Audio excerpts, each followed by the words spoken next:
O UFC 310 traz o brasileiro Alexandre Pantoja defendendo seu cinturão contra um desconhecido perigoso, hein? E muita luta boa vem. Presta, filhas.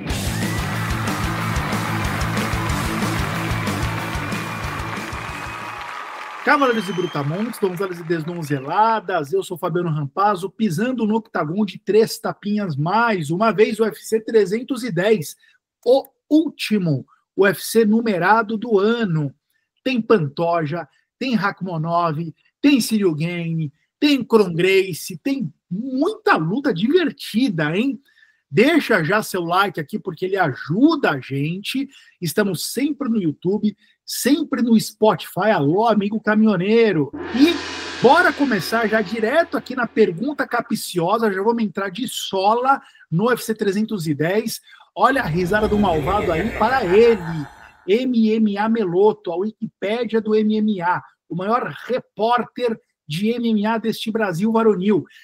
Meloto, eu falei no comecinho ali no anúncio, né, que o Pantoja vai enfrentar aí um desconhecido perigoso, né? Por que desconhecido? Porque, de fato, é um lutador que vai estrear no UFC numa disputa de cinturão. Fato que não é inédito, mas é raro. Conta pra gente, conta pra quem não sabe, quem é Kai Asakura. Tudo que você sabe desse cara, traz aqui agora pra nossa audiência. Saudações, meus amigos. Então, Kai Asakura, ele é, apesar de ser muito desconhecido aqui no público americano, no público ocidental, lá no Japão, onde ele lutava e tinha lá uma grande popularidade, ele realmente é uma estrela, né? Ele tem muita audiência nas lutas, as redes sociais dele bombam, ele tem um canal juntamente com o irmão dele, né, que é o Minoru, que faz muito sucesso lá, com vídeos sobre os aspectos dos lutadores nas academias, coisas do cotidiano, alguns testes sociais também que eles executam lá, e por incrível que pareça, tem vídeos dele que chegaram a mais de 20 milhões de visualizações lá, então é realmente um cara muito conhecido lá. E ele fez sucesso também no Rising, né, onde ele foi campeão peso galo, chegou a lutar contra lutadores conhecidos pelo público do UFC, né, que acompanha, como o Manel Kape, como o Kyoshi Horiguchi, que chegou a disputar o cinturão, né, ele venceu ambos, mas também perdeu para ambos. E então ele tem uma certa bagagem com lutadores experientes, mas agora, finalmente, é onde ele vai pegar logo de cara aí no UFC, o maior nome da história, não, do momento, né, do UFC, que é o Pantoja na categoria dos pesos moscas, né? Então, tá descendo de categoria, ele era campeão peso galo, chegou a já lutar no mosca, mas faz muito tempo que ele não luta nesse peso, e eu tenho até dúvida se ele chegou a bater exatamente 57 quilos. Quando ele lutou nos moscas, eu acredito que ele lutou uma libra acima. Então, é um grande teste para ele, a gente vai saber agora exatamente o nível que ele se encontra. É um cara habilidoso, tem joelhadas, é bastante conhecido pelas joelhadas, de encontro, é um cara letal, é um striker, exímio striker, e tem muitas brechas, né, que é onde o Pantoja pode explorar, aí principalmente no grappling.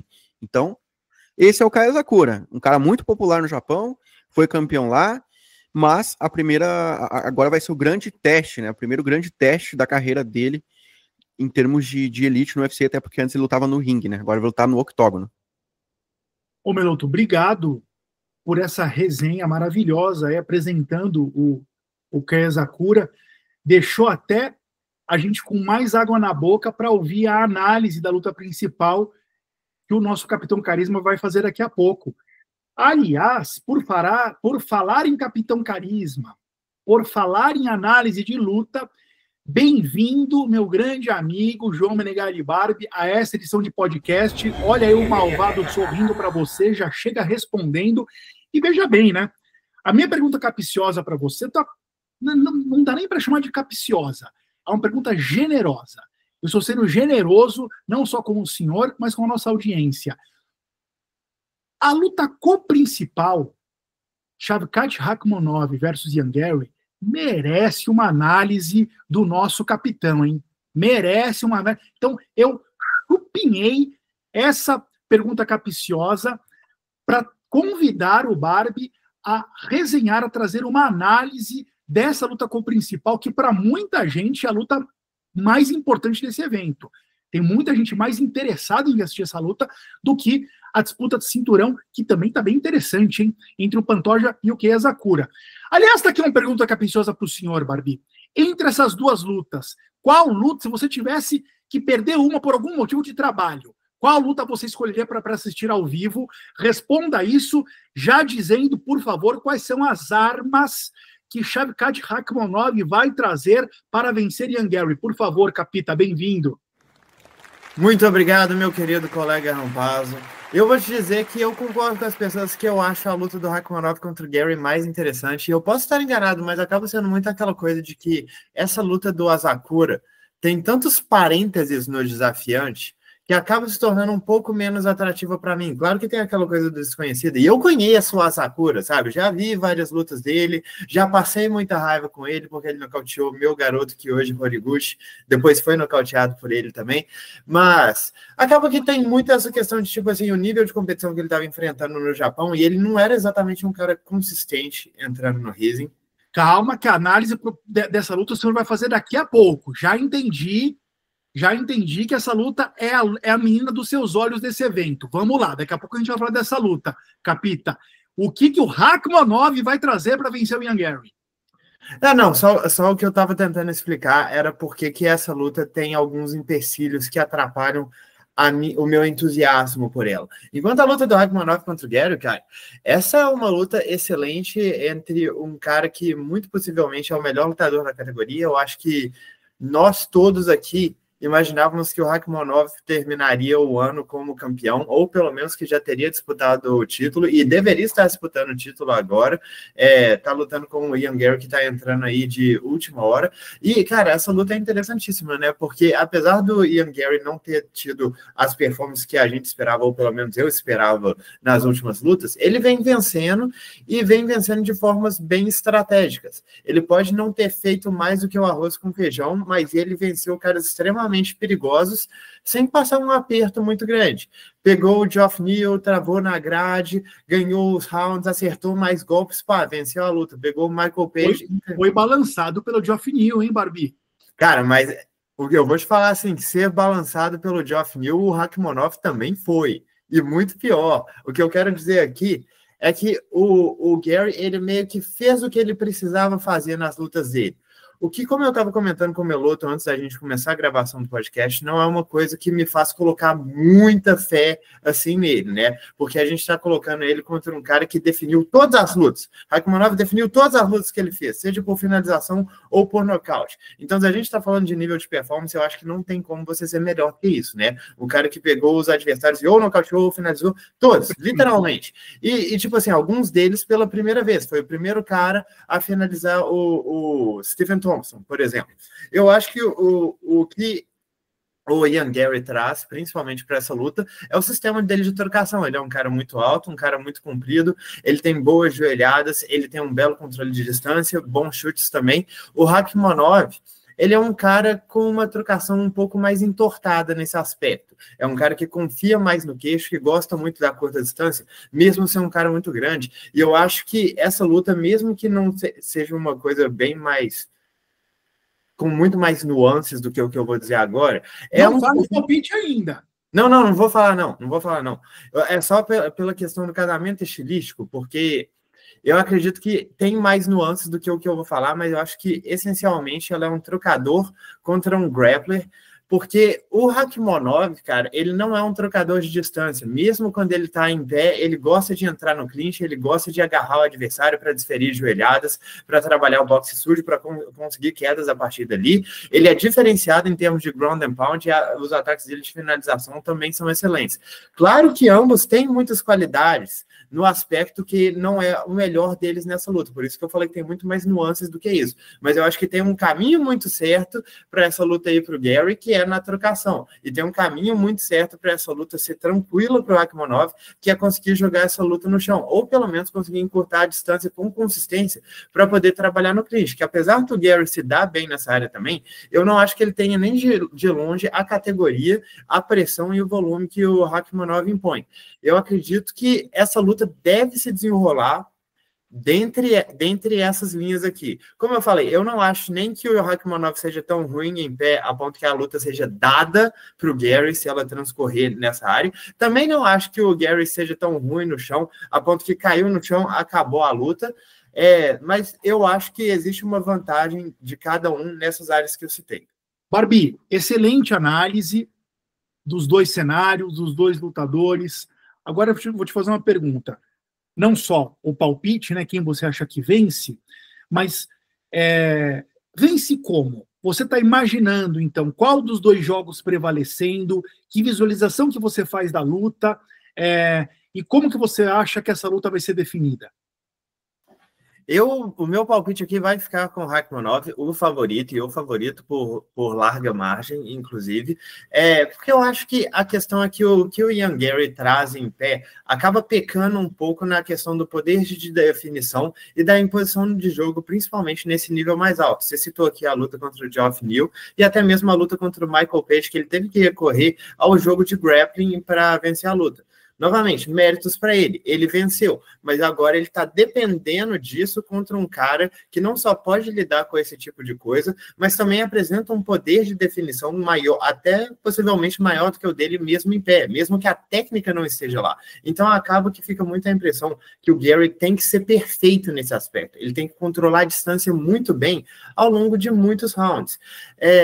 Enquanto o Rakhmonov é um cara que tanca porrada muito bem, que gosta dessa trocação com mais volume, tem um cardio muito bom, e se a luta cair no clinch, é a área dele. Se ele conseguir a queda, é a área dele, e ele é extremamente bom por cima. Então, o que eu acredito é que o Gary vai trazer umas complicações, sim, enquanto a luta estiver em pé. Ele vai conseguir se movimentar, vai conseguir circular, mas eu acredito que com o passar dos rounds, com o passar do tempo, eventualmente essa pressão do Rakhmonov, esse jogo dele de grappling, de clinch, de wrestling, jogo de chão, vai começar a pegar cada vez mais, e mesmo que eu acredite que o Gary tenha qualidades nesse aspecto, eu não acho que a defesa dele seja boa o suficiente para lidar com algo que todos os outros adversários que o Rakhmonov já teve não conseguiram lidar a longo prazo. Eu acho que quando a luta for para o grappling, a diferença vai ser bem mais ampla do que a que o Gary vai conseguir estabelecer quando a luta estiver na trocação, e então o meu palpite está indo no Rakhmonov.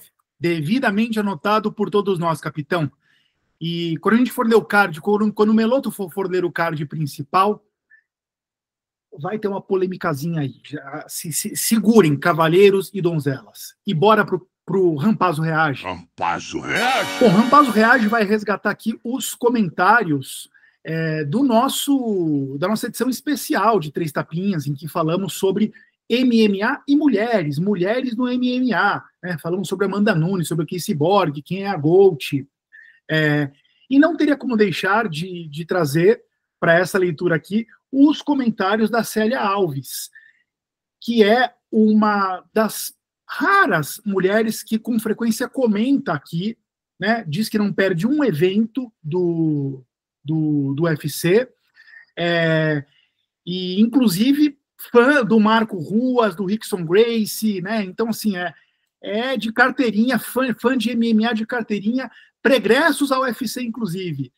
Tá registrado aqui, Célia, que legal, bem-vinda. E se tem outras mulheres, e eu sei que tem, que assistem Três Tapinhas, comentem aqui também, né? Juntem-se a Célia Alves.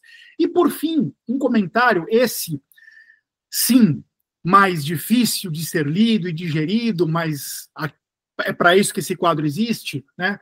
Do Caê Marques, sem grandes preâmbulos, eu vou abrir aspas, ler e comentar. Abre aspas para o Caê. Eu era fã do podcast de vocês, acompanhando desde o primeiro episódio, mas virou um podcast de haters do Poatan. Parei no minuto 6 desse vídeo e não pretendo voltar. Me considero economicamente um nacionalista de esquerda. Culturalmente, sou contra a cultura woke, mas sou extremamente tolerante com quem pensa diferente. Acompanho e amo o MMA com o Oswaldo, que tem um viés progressista, mas fazem mais piadas do que tentam impor seu pensamento a sério. Infelizmente, aqui ficou intolerável para mim. Vou continuar acompanhando o Meloto, de quem sou fã do trabalho dele, e que é fã do Poatan como eu. Desejo toda a sorte do mundo para vocês, mas acho difícil terem sucesso com 3 tapinhas atacando quase todo o programa, o maior ídolo do esporte e a posição política e ideológica da imensa maioria dos fãs e praticantes de MMA. Um abraço, fiquem com Deus e com menos um inscrito. Perdão. Fecha aspas. Caê, o que eu tenho para dizer para você é algumas coisas. Primeiro, obrigado pelo teu comentário, pela tua honestidade. Tomara que você tenha revisitado a tua decisão de não ouvir mais a gente, a ponto de estar ouvindo este episódio e essa minha fala aqui para você, né? Mas eu tenho uma coisa importante para te dizer. Esse aqui é um podcast opinativo. De fato, a gente é um pouco diferente do MMA com o Oswaldo. Aqui a gente brinca menos, a gente brinca também, mas a gente é um podcast opinativo e vou mais longe, com 3 pessoas de personalidade fortes, com opiniões fortes. Não raro, a gente discorda entre a gente aqui. Toda hora isso acontece. Quantos bate-boca já não houve aqui? E quando a gente termina a gravação, a gente continua se abraçando e se amando. Eu te convido, que apesar do que você disse no seu comentário, me parece que você tem uma profunda dificuldade de lidar com o contraditório. Engraçado, porque assim, nesse podcast do MMA feminino, em que a gente, no podcast passado, edição passada, quem falou do Poatan, que não gosta do Poatan, foi a Russa Nobre, não foi nenhum de nós 3. Mais adiante no podcast, eu até apontei uma contradição, que ela falava que não dava bola para coisa pessoal do lutador, que ela valoriza só o estilo de luta. Eu falei, mas você falou que não gostava do Poatan pela resposta que ele deu para o Vini? Tem uma contradição aí, né, e tal. Eu até defendi o Poatan, entre aspas. Estou dizendo que é o seguinte, você tem razão quando a gente fala que a gente já malhou muito o Poatan aqui, mas o episódio passado foi um mau exemplo disso. É isso que eu achei curioso. Porque você falou que você parou de ver com 6 minutos. Quem falou mal foi uma convidada. É um direito da convidada dar a opinião dela, né? É um direito dela não gostar de um lutador. E é um direito de qualquer pessoa ter uma opinião e não gostar. A gente vive num momento, você se posiciona como uma pessoa progressista, de esquerda, é importante, e ainda contra a cultura woke, ou seja, você não é um extremista de esquerda, você parece estar num campo minoritário da sociedade, que é o campo do bom senso até. Quando eu leio o teu comentário, eu chego a essa conclusão. Mas a tua decisão de não seguir mais a gente, de não estar mais aqui, porque de vez em quando aparece eu ou o Barbie. Aliás, o Barbie não, acho que só eu. Depois vocês digam aí. Mas o Meloto já criticou o Poatan aqui também, eu tô lembrando. Por alguma coisa, Caê, faz parte, cara. Lida com isso. Né? Tem coisas legais que eu falo também.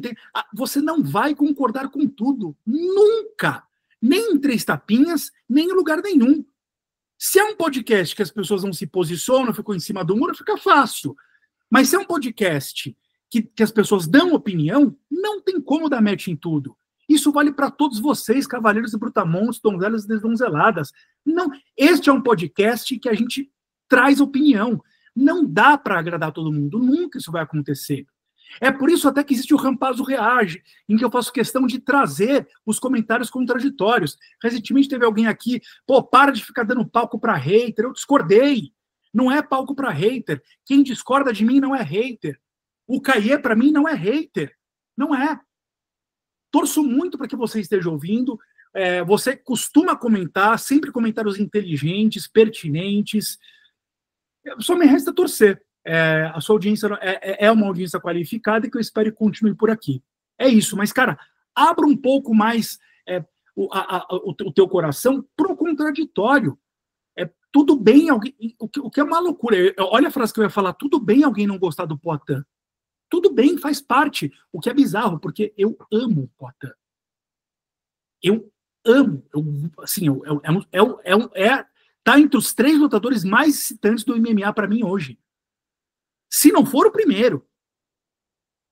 O que não quer dizer que eu sou um fã incondicional, isso eu não sou. Não é da minha vocação ser fã de ninguém mesmo. Nunca foi muito. É como eu sou, tá bom? Eu espero que você continue aqui. Comenta aqui, mudei de ideia, Rampazzo.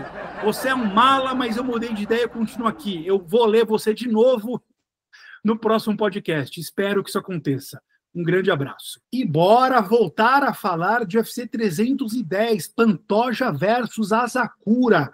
Meloto, a gente começa pelo card preliminar ou pelo card principal? Pelo card principal. Isso, a gente é esquisitão. Que horas começa o card principal, Melo? O card principal começa à meia-noite, horário de Brasília. E a primeira luta é entre o Leite Landwehr contra o Du Choi. Confronto peso-pena aí, bem empolgante, animador, por conta do estilo dos dois ali, que eles vão pra cima, né, 2 strikers. E o favoritismo nesse momento tá com o americano, Leite Landwehr. É complicado, essa luta aí pode ir pra qualquer lado, cara. Tô em dúvida aí em quem eu apostaria. Eu acho que o Nate tá com um momento melhor. O Du Choi, o tempo que ele ficou parado por conta do serviço militar obrigatório na Coreia, isso atrapalhou muito a carreira dele, ficou inativo um tempo aí. Mas ele vem de vitória. Então isso, de certa forma, pode ter feito ele recuperar um pouco a confiança. É um cara que tá no Hall da Fama do UFC, né? Pra quem não sabe, por conta da luta dele contra o Cub Swanson, aquela guerra lá, né? Talvez essas lutas que ele fez aí no meio de tabela, que minaram um pouco a resistência dele, tirou também um pouco da capacidade dele. Enfim, lutão. E na sequência, Melo? Depois a gente tem o Bryce Mitchell contra o Kron Gracie. Uma luta que talvez a galera não esperava que tivesse aí, né? Foi casada de última hora. Dos malucos, Meloto. Exato. Eu vi muitas críticas com relação à posição dessa luta estar no card principal, né? Em termos esportivos, obviamente, que realmente não faz sentido nenhum, né? O Kron Gracie está nesse card pay-per-view, mas é aquele direcionamento de audiência, né? O UFC quer, de certa forma, colocar ali o Bryce, que talvez chama mais atenção do que o Sterling, mesmo o Sterling sendo um ex-campeão, mas o número de seguidores ali tá bem parecido. E se tu pegar a carreira do Sterling, um cara ex-campeão, com toda a moral que tem, era pra estar muito acima do Bryce Mitchell, que é um cara que surgiu há pouco tempo. Então, o Bryce tá movimentando a audiência, o público gosta dele, alguns, né, boa parte acho que gosta dele. Então, engajamento é o que eles estão procurando, e acho que colocarem ali, nesse card principal, é o que eles querem. Cara, esquisitíssima essa luta, tá no card principal, no lugar de Evloev e Sterling, com certeza. O que me fez pensar o peso que a história do Rickson Gracie não teve nisso. Assim, pode ser também. É o filho dele, né? Eu achei curiosíssimo. Curiosíssima essa escolha. Cara, mas aqui, sejamos honestos aqui, que você tá falando de peso da história do Rickson Gracie. Pode ser, não digo que esteja errado, mas essa luta é mal casada, bicho. Eles estão colocando para morrer ali, cara. Se a ideia é você, tipo assim, pagar um tributo, você colocar o cara para morrer ali, principalmente porque ele deve morrer no chão. Se bobear, ele vai morrer no chão ainda. Essa luta no chão seria bem mais divertida, né, Barbie? Não vê chance de finalizar o Bryce, não, o Barbie? Cara, não é que eu não vejo chances, eu só acho que nesse tipo de luta que tem 2 caras que são realmente experts na coisa, acaba dominando mais quem tem a maior pujança física em termos de wrestling e capacidade atlética, que nesse caso favorece muito claramente o Bryce. Mas para ser bem sincero, é tipo assim, ele nem precisa. O cara domina, ele tem a melhor trocação entre os dois, ele domina a parte da transição, então o jogo de chão é só se ele quiser embolar, e do jeito que ele é maluco, talvez ele queira. Esse o ponto que eu queria tocar, cara, porque o Bryce é meio maluco, cara, é capaz de ele aceitar um jogo ali que não favorece muito ele. Cara, esse é o sonho. Demian Maia e Chael me ensinou alguma coisa, entendeu?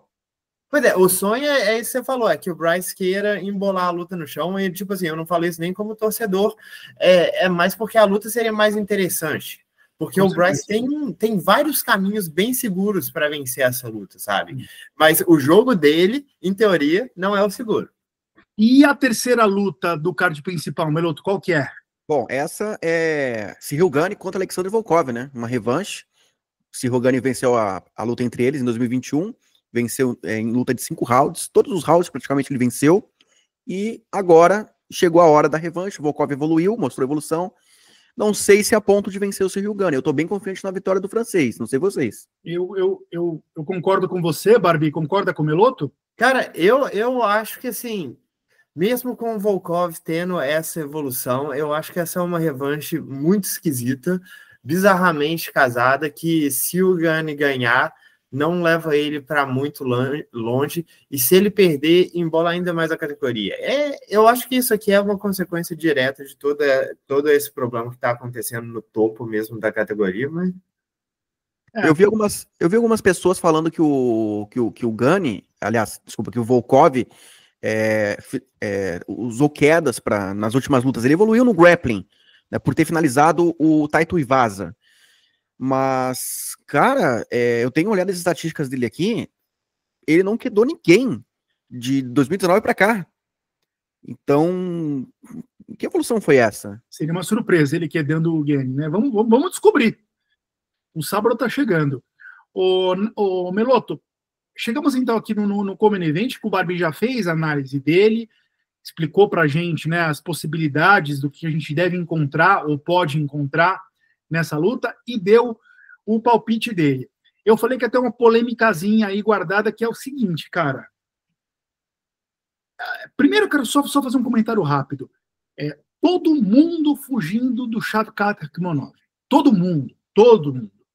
O Ian Gary buscou essa luta, pediu essa luta, foi atrás dessa luta.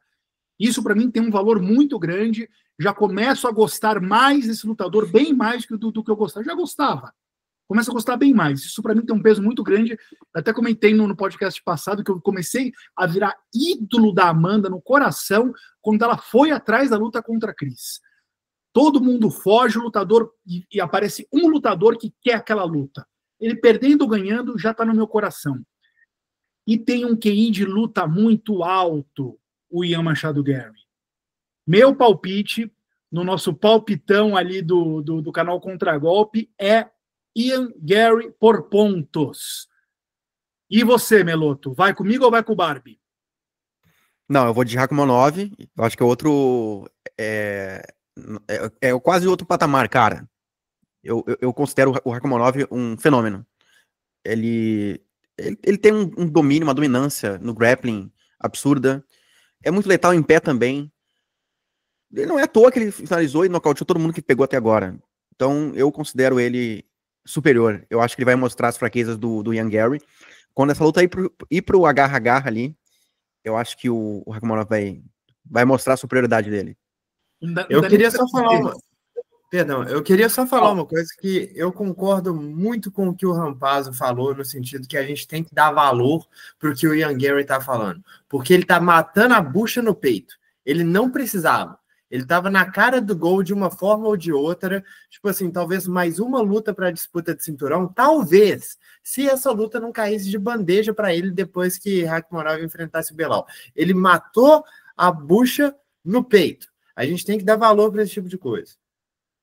Legal, Barbie. Enfim, concordo até porque foi eu que disse. Eu valorizo muito isso. E não dá nem para dizer que eu vou torcer pro Rakhmonov, porque esse vai ser o nosso palpite Aliás, o Barbie, Rakhmonov finalizando, nocauteando ou por pontos? Meu palpite é numa finalização do Rakhmonov. Você fecha com isso, Meloto? Eu fecho. Não dá nem para dizer que eu vou torcer para a gente fazer pontinhos ali, porque eu vou colocar dinheirinho, pouco, né? Porque eu sou pobre, vou colocar dinheirinho no Ian Gary por pontos, né? Então, eu me vendo fácil. Deixa eu só falar uma coisa. Vocês lembram ano passado? Acho que foi exatamente no ano passado, no grande evento do final do ano passado. Era para ter Ian Gary contra Vicente Luque. Não foi isso? Verdade. E o Gary saiu como arregão, né? Ele saiu da luta e tal, teve um problema, uma virose, algum problema médico. E hoje, olha só, os dois estão no mesmo card. O Ian Gary fazendo o como event, o Vicente Luque no card preliminar. Ou seja, quem é que é o arregão, né? É que, Meloto, essas coisas que eu não devia falar porque a gente perde seguidor, né? Mas qualquer um que saia de uma luta contra um brasileiro vira arregão. Essa é a verdade. Não que o Vicente seja, tá? Não tô dizendo transferindo aqui, só tô dizendo que o Ian Gary mostrou que ele é... Olha, ele tem muito a perder com essa luta aí. Ele ia pegar o Joaquim Buckley, vai pegar o Rakhmonov, bicho papão. E Barbie, chegamos na luta principal, queremos, né, Alexandre Pantoja contra Rei Sakura, valendo um cinturão, né? Chegou chegando, japonês chegou chegando, meteu o pé na porta, né? Oi, UFC, me dá o cinturão. O que o desafiante vai trazer para essa luta do que você viu até hoje dele, capitão? Cara, então, essa luta é interessantíssima sobre muitos aspectos. Tipo, eu sei que eu tava começando a falar essa questão aqui de todas as coisas que me deixam inseguro a respeito do Kaya Sakura pegar essa disputa de cinturão, né? Porque a gente tá atribuindo um valor para ele que a gente não sabe se ele tem. A gente tá pegando um cara que tá vindo de uma organização que ele tava competindo com outro nível de lutador, em outra categoria, e falando, pega a disputa de cinturão nessa divisão de baixo. É muito incerto, tem muitos fatores aqui. O Meloto pontuou bem isso aqui. Eu nem sei se o Asakura já bateu esse peso. Provavelmente é uma dessas coisas que eu sempre falo, que a última vez que ele bateu 57 quilos, tipo assim, cravado, ele devia ter 14 anos de idade. O cara tá com 31, a última vez que ele competiu no peso mosca foi quando ele tinha 24 anos. Então, tipo assim, esse corte de peso aqui já é uma coisa meio que me deixa incerto. Fora isso, tem essa coisa dele estar competindo com outro nível de adversário, né? Mesmo entre os pesos galos. E mesmo nisso aqui, tem outro fator que foram resultados inconstantes. Ele está vindo de 2 vitórias consecutivas. Ele perdeu a luta antes disso para o Hiromasa Rodikobo, que foi uma luta assim, que ele perdeu justamente porque era um cara que estava conseguindo mesclar muito bem as quedas com a trocação, e às vezes ele nem conseguia a queda, mas ele conseguia travar a luta na grade, ele conseguia pegar, na grade não, nas cordas, porque no Rising não tem grade, conseguia pegar as costas a partir de lá, conseguiu fazer ele ficar inseguro ali na trocação. E tipo assim, esse é o Pantoja inteiro, né? O que o Asakura traz é que ele é um cara com ótimos contragolpes, ele gosta bastante de adversários que vêm na direção dele com alta pressão, trabalha muitíssimo bem as joelhadas, principalmente joelhadas no corpo, trabalha muito bem a partir do clinch, tem um grande poder de nocaute, é um cara bem grande, tipo, ele já era bem grande para a categoria dos galos, eu só posso imaginar que ele vai ficar gigantesco para essa categoria dos moscas, sabe? Ele sempre foi um cara de uma fisicalidade muito grande, tem uma boa aceitação de golpes, tem um queixo bacana também, um cara extremamente aguerrido, um cara com bom cardio. Não tenho muita informação a respeito de grappling, a defesa de quedas dele parece legal, ele às vezes toma uma queda, mas é muito difícil você avaliar essas coisas quando o lutador está em um ringue com cordas, porque toda a dinâmica das quedas e dos processos de levantar mudam quando você tem uma grade, sabe? É mais fácil você quedar, mas também é mais fácil você levantar com a utilização do apoio da grade. Saíram vários vídeos aí dele treinando, inclusive com o Merab Dvalishvili, que ele estava se dando muito bem nessa questão da defesa de quedas. Para quem não sabe, então, eu só queria informar aqui que o Kaya Sakura é um trocador, quase exclusivamente, com muito poder de nocaute, mas principalmente o que eu gosto dele, ele é um ótimo contragolpeador, ele tem ótimas joelhadas frontais, joelhadas a partir do clinch, e ele faz estrago com essas. Os 2 últimos nocautes dele foram justamente através de joelhadas no corpo do adversário, um inclusive em cima do ex-campeão do Bellator, o Juan Archuleta. Esse é o Kaya Sakura, pelo menos de uma forma assim, bem rústica.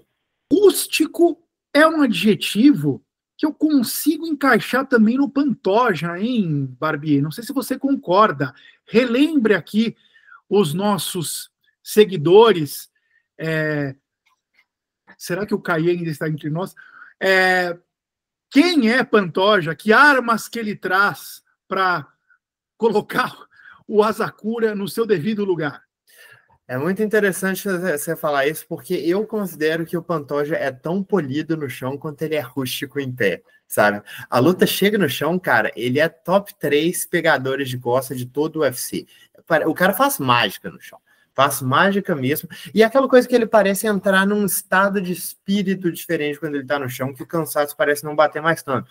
E em pé, ele é muito o cara que marcha pra frente, trocando porrada, confiando no queixo, sabe? E essa é uma coisa até meio perigosa. A gente tá falando aqui do Pantoja como campeão, sendo um campeão muito dominante, e ele é. Se você for pegar as vitórias dele contra o top 10 da categoria, se eu não me engano, alguém meteu que ele tem 9 vitórias e nenhuma derrota contra o top 10 dos moscas atual, incluindo 2 vitórias contra o top 1 e o top 2 da categoria, cara, o que é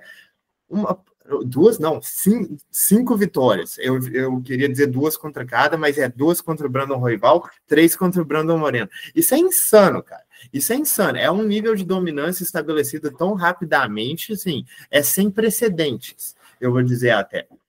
E é interessante, porque, como você falou, o estilo dele é muito rústico. A gente vê e pensa assim, pô, mas esse cara tem muita brecha. Sim, mas ele também é um cara bem chato de lidar, né? Você pega o Moreno, que estava lidando com um cara com poder absurdo, que era o Daiko, e conseguiu se dar muito melhor do que contra a trocação desgovernada do que o Pantoja. Tipo, tem algo ali, né? Essa pressão, a engrenagem dele, o motor que ele tem dentro dele, é uma parada difícil de lidar. Você tem que parar a pressão dele de alguma forma. Se você for para o wrestling, você está concedendo o jogo de chão, que é um dos melhores da categoria, possivelmente um dos melhores de todo o evento neste momento. E se não, você vai ter que mandar alguma coisa que ele vai respeitar. E o Pantoja não respeita quase nada. Entra na luta contra o Erceg, estava lá tomando cotovelada de encontro a luta inteira, tá nem aí. E o Pantoja também é um cara que, assim, ele começa muito forte, ele vai cansando, mas ele ainda continua lutando com alto rendimento. Mas o cansaço dele é visível, tanto que, em geral, os últimos rounds dele não são tão bons assim quanto os primeiros. Ele acaba tendo um jogo tão bom, ele acaba muitas vezes chegando a quedar o adversário controlar ele no solo, o que causou algumas pessoas a não gostarem dele, porque falaram, mas esse cara tá amarrando a luta, que para mim é tipo assim, você não assistiu as lutas do Pantoja corretamente. No geral, o que eu quero dizer, é um cara extremamente polido no chão, ótimas passagens de guarda, um belo ground and pound, um cara muito agressivo, pegada de costas excelente, os ataques dele de finalização de mata-leão também são maravilhosos. Na trocação, quase um panguá. Tipo assim, faz a coisa completamente desgovernada, mas funciona porque ele tem muito queixo, ele tem um bom poder, ele tem um coração incrível, muita determinação, vai para frente e faz funcionar contra caras bem mais técnicos do que ele, e mesmo o wrestling dele, eu não acho que seja coisa de mais alto nível, mas ele mescla muito bem. O cara tá tentando ligar com aquele trem desgovernado que tá na cara dele o tempo todo, aí, pô, veio uma queda, que é isso, bicho? Eu já tava tendo problema com 40 socos sendo desferidos na minha direção de todo lado. Então, esse jogo do Pantoja parece muito desconjuntado, e possivelmente eu não acho que ele tenha realmente um método super rigoroso, mas funciona muito bem, são coisas extremamente difíceis de lidar. Barbie, curto e grosso, Pantoja vai pegar as costas e finalizar a Asakura, ou você imagina um outro desfecho para essa luta? O que eu estou imaginando para essa luta é mais uma decisão a favor do Pantoja do que uma finalização. Acho que aqui vai depender muito de como que vai ser o rendimento da Asakura a longo prazo nessa categoria, que, como eu disse, ele provavelmente nunca bateu esse peso.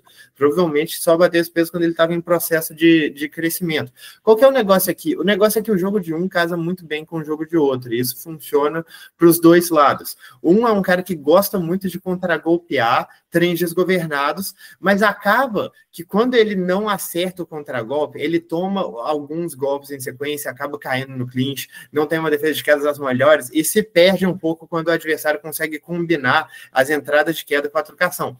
E o outro é o trem desgovernado, que está realmente sempre disposto a ser contragolpeado e acaba não tendo um cardio dos melhores e não tem um poder de definição daqueles que, assim, se sabe que vai fechar a luta quando é necessário. O Asakura tem jogo aqui. Eu só não sei como que é o rendimento do Asakura com esse jogo no nível mais alto. Eu não acho que essa é uma luta dada, mas tendo em vista o nível de dificuldade enfrentados por ambos nas últimas lutas, eu acho que você querer palpitar no Asakura é mais por uma esperança do que realmente pelo que você viu nas lutas anteriores dele. Tipo assim, o material tá lá.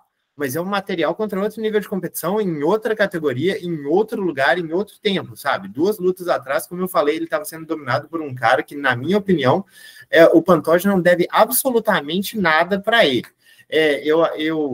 Eu acho que o Pantoja vai se meter em alguns maus momentos, igual ele se meteu em praticamente todas as lutas que ele fez, desde que ele se tornou campeão, sendo contragolpeado. E aqui o que pesa muito para mim, e que faz essa luta ser mais interessante, é que possivelmente esse é o adversário do Pantoja com maior poder de nocaute, pelo menos poder de definição, tipo assim, bateu, acabou a luta, e o adversário do Pantoja com mais capacidade de contragolpear oponentes que estão indo na direção dele.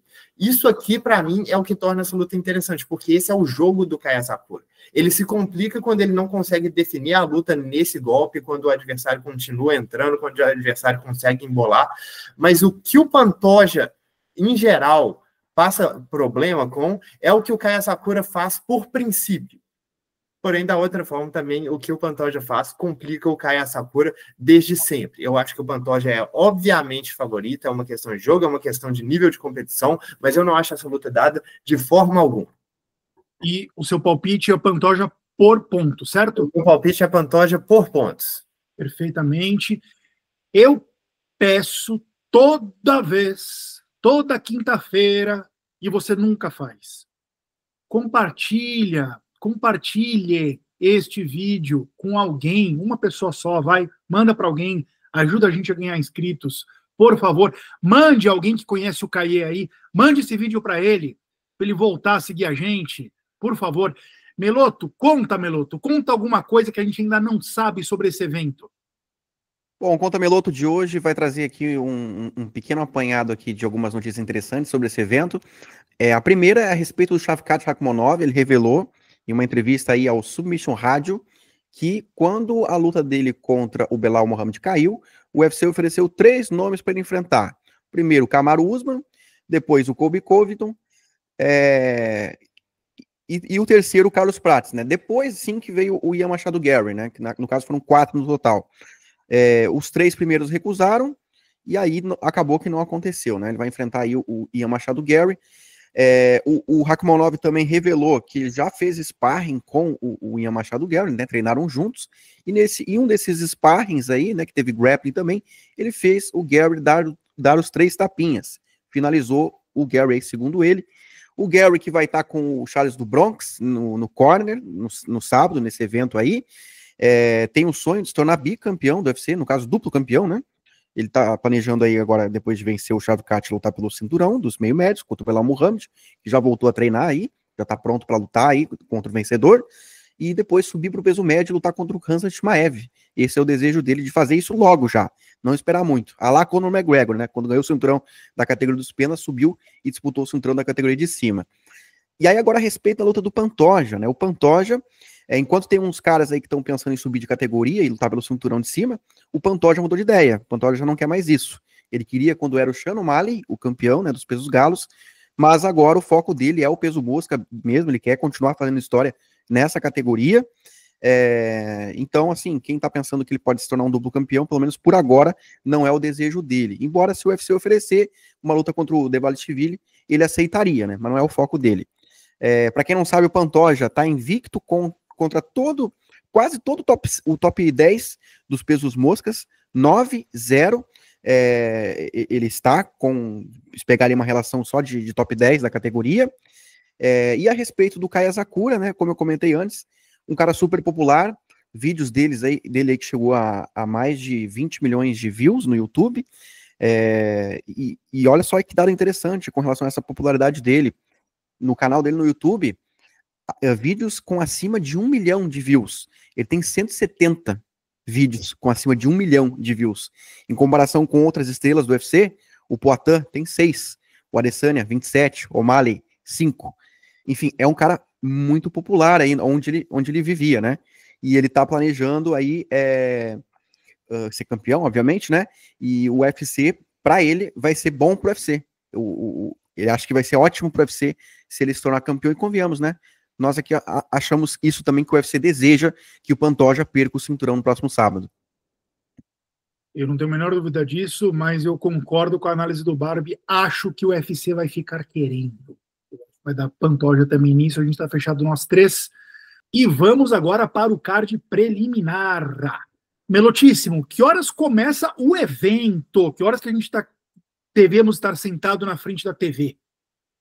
O card preliminar, né, que é o evento como um todo, começa às 20 horas na hora de Brasília, e a primeira luta é entre o Kennedy Nzechukwu contra o Lucas Brzeski. Só uma coisinha. Primeiro eu falo TV, né? Eu acho que eu sou uma das poucas pessoas que vê na TV. A maioria vê no celular ou você assiste aonde, Meloto? Eu assisto no notebook. Notebook. Ô, Barbie, tá aí uma das lutas desniveladas que você estava reclamando aqui em off antes da gente começar a gravar, né? Pô, bicho, sei nem de onde veio a ideia para o casamento dessa luta. O Lucas Brzeski perdeu 4 de 5 lutas que ele fez dentro do evento e tá vindo de derrota. E aí, na segunda luta, o Meloto, tem Clay Guida contra Chase Hooper, um outro desnivelamento que o senhor não escolheu para o campo minado, né? Por quê? Porque essa luta eu ainda não vi.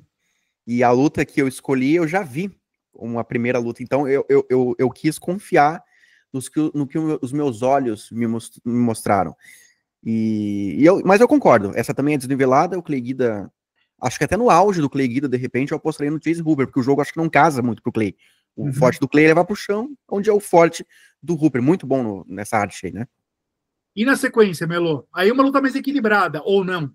Sim, essa é mais equilibrada, sim. Michael Chiesa contra o Max Griffin. Aqui, confrontos de estilos. O Chiesa é um grappler, tem uma trocação razoável ali, e o Griffin, um striker razoável também, mas é o ponto forte dele. E aqui é onde um é bom, o outro é ruim, mais ou menos, e aí, cara, aqui é mais complicado de palpitar. Eu vou no Chiesa, mais pela carreira dele, não tanto pelo momento. Tá certo, levemente zebra o Chiesa, mas tá bem equilibrado nas casas de aposta. E na sequência, Barbie, a gente tem o Corey Durden contra o Joshua Van. Seria mais uma luta, uma das raras lutas niveladas nesse card preliminar, você concorda? Cara, eu concordo, eu acho que essa é uma excelente luta, inclusive, acho que ela é muito bem casada. A única coisa que eu fico meio, assim, pensativo é o tanto de dano que o Joshua Van tá acumulando num tempo muito curto, né? Ele lutou em julho, foi nocauteado, um nocaute bem brutal, lutou depois em setembro, e foi uma luta, assim, bem pegada, sabe? Muitos golpes desferidos. Tá pegando aqui o Cody Durden 2 meses depois, 2 meses e meio depois. Mas é uma excelente luta, o Joshua Van sendo o melhor boxeador entre os dois, um cara que trabalha muito bem em golpes no corpo também. O Cody Durden é um cara que utiliza um jogo mais mesclado, utiliza bastante quedas quando é necessário, mas tem uma ótima velocidade nas mãos. Tô bem animado para assistir. O Meloto, casaram de novo Chris Weidman e Eric Anders, hein? Eu vinha falando que o meu palpite é no Anders, né? Acho que eu tô indo contra vocês aí. Não, eu tô indo no Anders. Eu também acho, cara. Eu acho que o Weidman, ele fisicamente, ele já não dá, cara, não é mais o mesmo. Então, eu confio um pouco mais no Anders pelo poder de nocaute, que ele tem mais poder de nocaute que o Weidman. Eu tava confiante no Weidman lá atrás, quando essa luta foi casada. Agora já não tem nem mais 10 centavos meu aí. Eu jogo a moeda pro alto. Aliás, as casas de apostas estão dando um equilíbrio muito grande também, né? E na sequência, Melo, o que a gente tem? Bom, depois é uma luta com um nível bom, assim, eu gostei. Randy Brown versus Brian Battle. Aqui, cara, luta dura aqui pros dois, cara. Embora a fase do Battle, o cara tá voando, né? Mas eu acho que eu vou... cara, eu vou de Battle. Ô, Barbie, pedra, porrada e bomba nessa luta, hein? Cara, é uma luta interessantíssima. Igual o Meloto falou, eu acho que o Battle tá indo muito melhor do que eu esperava nele. Quando ele tava lutando na categoria dos médios, eu chamava ele de o cara menos atlético da história do UFC. E eu ainda não acho que ele seja um dos caras mais atléticos, mas ele realmente não tá demonstrando uma diferença física tão grande nessa categoria mais. E ele ainda tem o volume, ainda tem a pressão, o cardio monstruoso, e tá melhorando. Tá melhorando em termos de trocação, tá melhorando em termos de grappling. Tô animado para essa luta. O Randy Brown é um cara extremamente longo, um cara com muito talento, um cara com ótimos golpes. Tenho a impressão que é mais pro Battle por ter um QI maior de luta. E na sequência, Barbie, o Evloev contra o Aljamain Sterling, essa luta deveria estar no card principal, na sua opinião? Pô, mas com certeza, mais que absoluta, essa luta aqui tá definindo um cara para ficar na porta da próxima disputa de cinturão da categoria dos moscas. O que ela tá fazendo no card preliminar, bicho?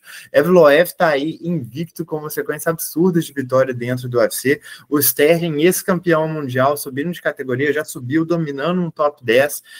Acho que essa é uma luta excelente. Acho que tem um casamento de estilos muito interessante, porque o Evloev, até o momento, lidou mais com trocadores, e ele é um cara relativamente pequeno para a categoria. O Sterling, excelente grappler, vamos ver o que ele vai trazer para a gente. Deixa eu só falar uma coisa rapidinho.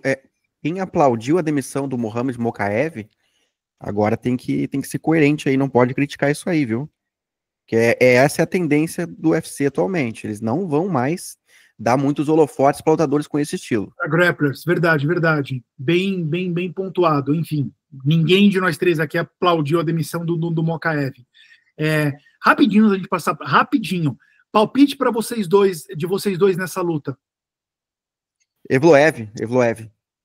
Barbie?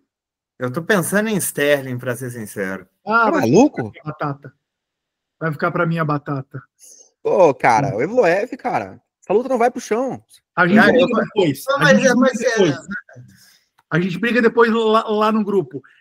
Ô, Meloto, não acaba o card preliminar, cara. Aqui, ó. 1, 2, 3, 4, 5, 6, 7, 8, 9. É um evento inteiro no card preliminar. Até agora não caiu nenhuma luta, né, Meloto? A gente tá numa terça-feira à noite aqui gravando, certo? Vira essa boca pra lá, cara. Isso aí. Tomara. E a gente tem aqui na penúltima luta desse card interminável, o Vicente Luque, que sonhou com o Nick Diaz, acordou com o Themba Gorimbo. Saiu no preju, hein, Meloto? Saiu. Em termos de audiência, essa luta aí não vai ter tantos holofotes, né? E de riscos também, né? Nossa senhora. É um risco muito maior. Né? Não, com certeza. Muito.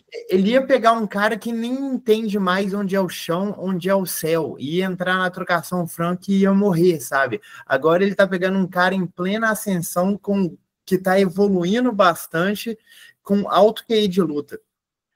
Vamos torcer para o Vicentão, hein? Olha aí, meu Deus do céu, Rampaz torcendo para um brasileiro. Alguma coisa vai acontecer. Vai chover hoje na sua cidade. O Meloto, fechando o card preliminar, temos o quê? Dominic Reyes contra Anthony Smith. Duelo caras que bateram na trave contra o John Jones. Exato.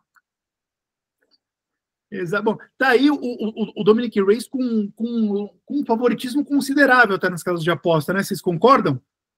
Eu concordo. O Luta dos desgastados, mané. Luta dos caras que, assim, estão só o pó. Mas o Smith tá mais pó, viu? O Smith deu uma... Olha, o Reis tá um pouco mais inteiro, eu acho, cara. A última vitória dele contra o Dustin Jacob me surpreendeu. Eu sei que o Anthony finalizou o Petrino, mas vitórias rápidas não dizem muito. Eu concordo com você, Meloto. O Smith sendo dominado na trocação por um grappler peso médio que pegou a luta de última hora. Foi uma coisa assim, para acabar, viu?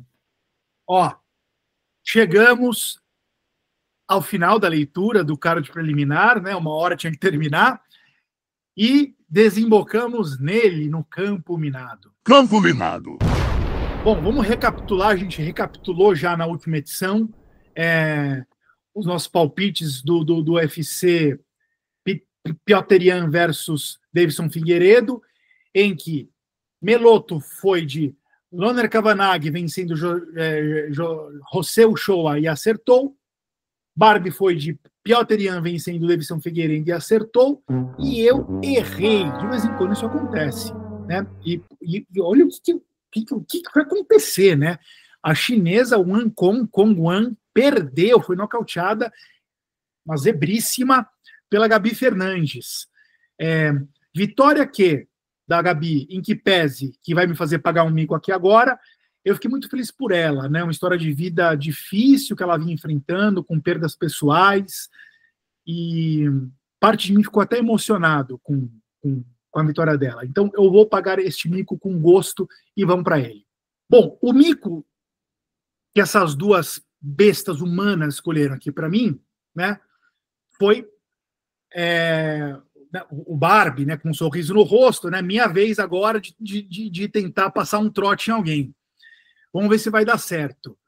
Vocês vão descobrir já já quem que é essa pessoa, fruto desse trote, está chamando.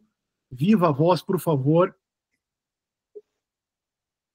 Está chamando. Alô? Alô, é o Laerte Viana? Quem fala? Oi, Laerte, aqui é o Samuel. Você tem um canal no YouTube, você aceita patrocínio de algumas marcas, empresas? A gente pode patrocinar teu canal? Quem tá falando? É o Samuel. Samuel Pessoa. Contato comigo no e-mail, fazendo favor, tem como, cara? Claro, você aceita qualquer tipo de anúncio. Mas fala seu e-mail aqui para mim, por favor, já. E o meu nome? Eu consegui seu número com o MMA Meloto. Ah, sim. Eu quero patrocinar seu canal. Eu tenho uma marca de preservativo para cachorro. É inovador no mercado, né? É inovador, preservativo para cachorro. Tá reproduzindo muito bicho. Bom demais, me manda lá. Eu faço de graça essa propaganda aí, pô. Ô, louco, mas não, tem que pagar. Eu tenho uns... Não, eu faço questão, publi de graça. Ô, Laerte, não dá graça passar trote em pessoas tão simpáticas assim, cara. Você tinha que ficar bravo, cara. Você ficou feliz. Eu acho genial a criatividade, pô. Negócio engraçado, a gente tem que valorizar, pô. Cara, deixa eu te falar. Quem tá falando aqui é o Rampazzo. Você tá aqui ao vivo nos 3 tapinhas. Eu errei um palpite na Wang, nocauteando, vencendo a Gabi Fernandes. Tive que pagar um mico aqui. O mico que escolheram foi passar um trote em você. Bom, fico te devendo um patrocínio, hein, cara? Não, se tiver essa ideia, eu quero ser o garoto propaganda aí da marca, que vai salvar o mercado. Contra a captação, uma coisa boa. Cara, pô, enfim, o Barbie e o Meloto estão mandando um abraço para você aqui. Assiste depois a gente lá, que o teu trote vai entrar no ar. E, cara, agradecer mais uma vez a oportunidade que você deu pra gente aqui de resenhar com a gente aquela vez. Foi dos episódios mais inesquecíveis que tivemos aqui. Obrigado, mano. Eu que agradeço aí a resenha. Manda o link aí depois que eu vou compartilhar aqui. Foi criativo da parte com vocês. Legal. E quero dizer que se tiver algum lunático, né, algum brutamontes lunático que segue a gente aqui e não segue o Laerte Viana na área, pelo amor de Deus, começa a seguir o canal do cara, porque é vídeo todo dia, de graça para você. De graça, o cara não cobra nada. Aliás, deixa eu fazer uma pergunta, Laerte. Quando que você vai lançar um pacote, um plano de membros, para a gente poder contribuir com o teu canal?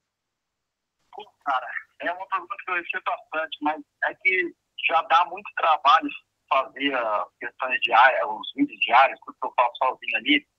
Então, para eu fazer um clube de membros, oferecer alguma coisa a mais, eu teria que estruturar melhor, para não fazer qualquer coisa, sabe? Oferecer alguma coisa de qualidade que realmente a galera faça sentido para a galera apoiar.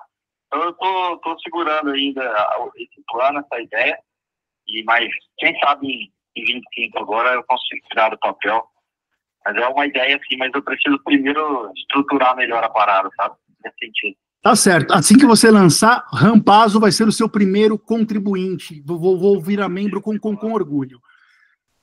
Show de bola. Obrigadão pela moral de vocês aí. Ô Laertão, cara, obrigado pela simpatia em receber trotes. Assim, você é um espirituoso. Parabéns.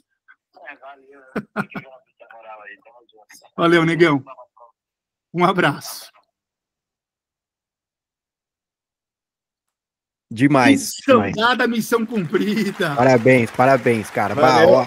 Eu fico pra morrer quando a gente faz essas coisas, bicho. Cara, eu não sei onde enfiar a cara, velho. Eu não sei onde enfiar a cara, bicho. Eu fico querendo enfiar a cara na parede só pra ter alguma coisa pra fazer. Cara, eu vou falar uma coisa. Eu não falei da boca para fora a minha estupefação com o lado espirituoso do Laerte. O cara levou na boa. Eu teria desligado. Eu sou um mal-humorado, cara.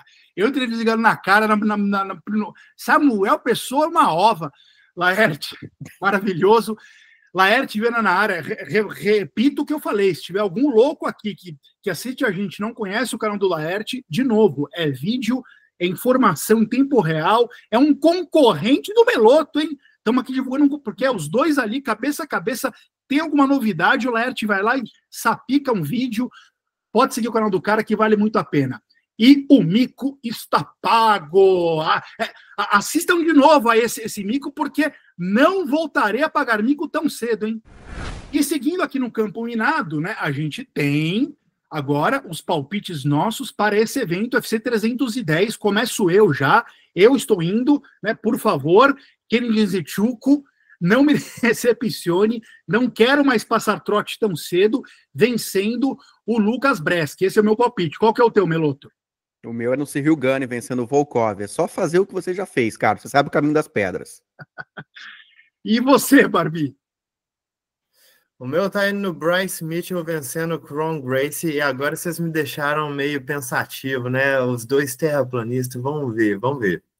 Ai, que se essa luta for pro chão, pode dar ruim para você, hein, capitão?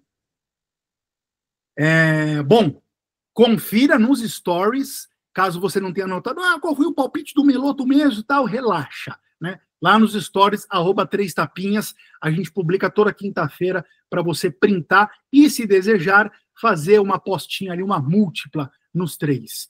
E agora chegamos na menina dos olhos desse podcast, o baú do Meloto. É isso aí, galera. O baú do Meloto acaba de ser aberto. E o que eu trouxe aqui para vocês? Bom, peso mosca.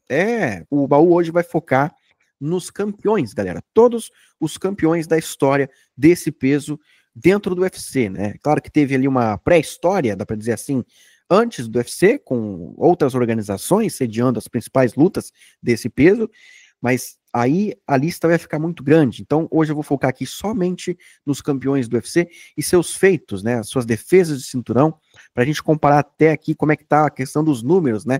Quantas vitórias valendo o cinturão eles possuem, né? Pra gente ver aí quem que é, pelo menos, o segundo maior nome, né? Porque o primeiro a gente sabe, né? Vou ter que dar spoiler aqui já, né?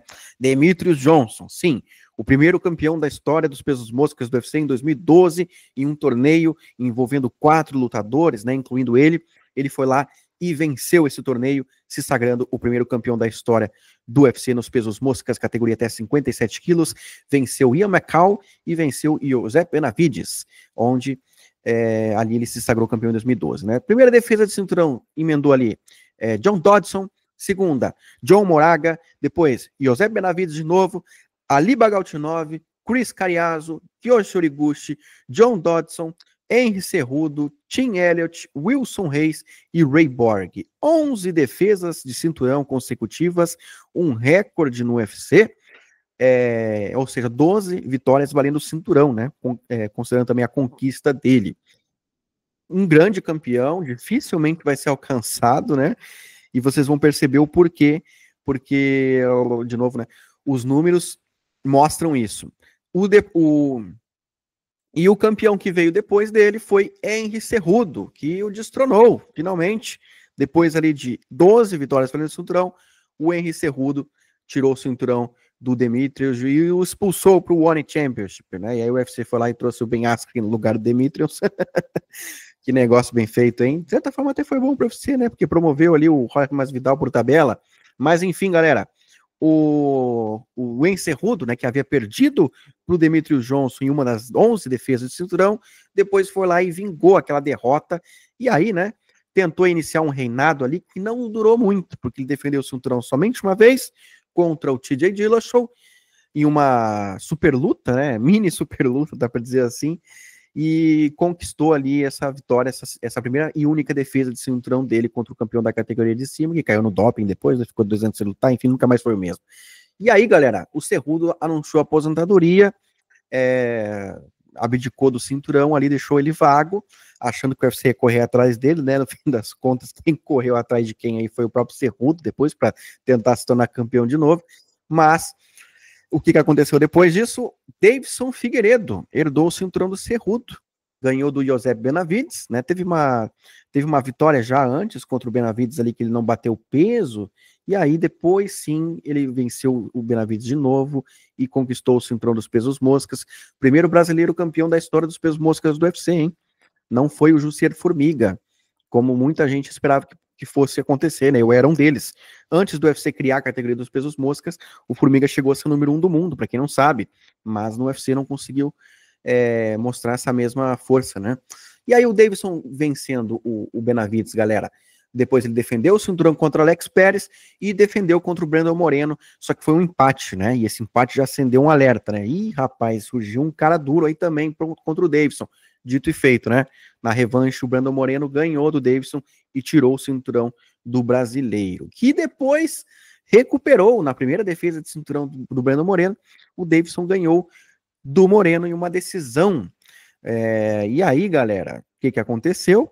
O Deiveson teve um problema lá de saúde, né?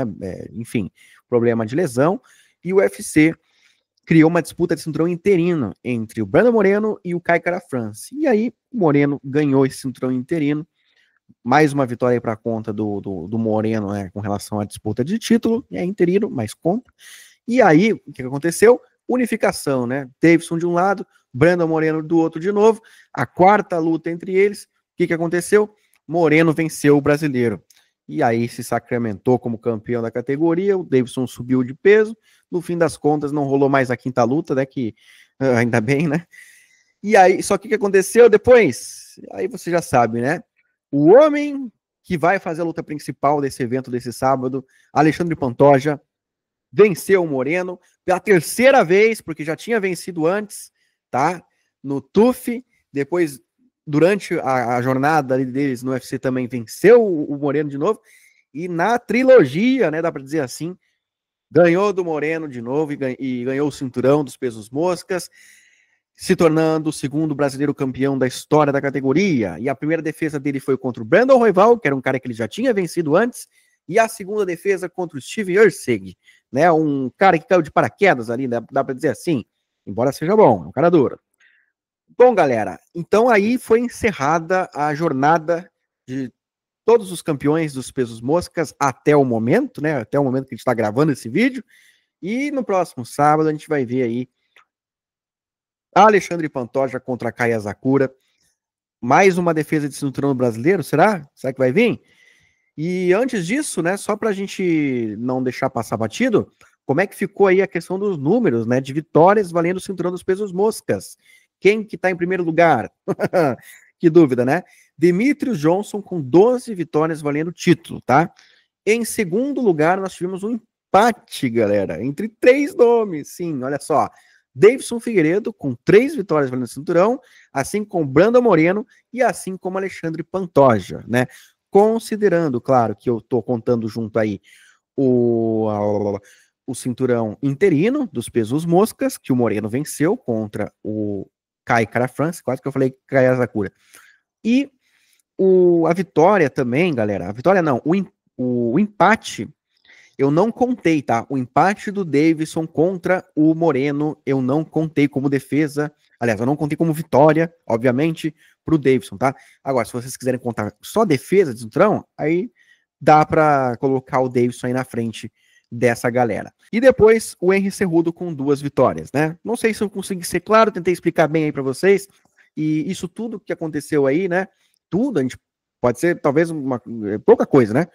12 anos, galera, de categoria. 12 anos de categoria no UFC. 5 campeões somente. 5 campeões somente na história do peso. Em comparação com o peso galo, né? Nesse mesmo período, teve o dobro, 10 campeões do peso galo. Para vocês verem como a categoria dos moscas, eles têm campeões ali que são mais duradouros, né? Campeões dominantes, dá para dizer assim, em comparação com o peso galo, pelo menos. E a pergunta que fica né? O Pantoja vai conquistar A quarta vitória valendo o cinturão no próximo sábado vai se distanciar dessa galera que está em segundo lugar aí, do Moreno, do Davidson, e vai se aproximar. O quão perto ele vai conseguir chegar, né? Se é que vai conseguir chegar perto de Demetrius Johnson, galera. Vocês acreditam que o Pantoja pode diminuir essa distância consideravelmente? Deixa aí nos comentários.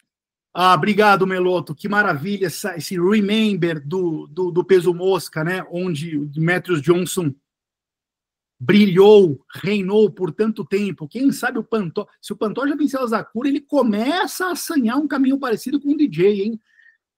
Começa. Né? Vamos aguardar. E chegamos ao final de mais essa edição de 3 tapinhas. E no final, o que acontece, Meloto?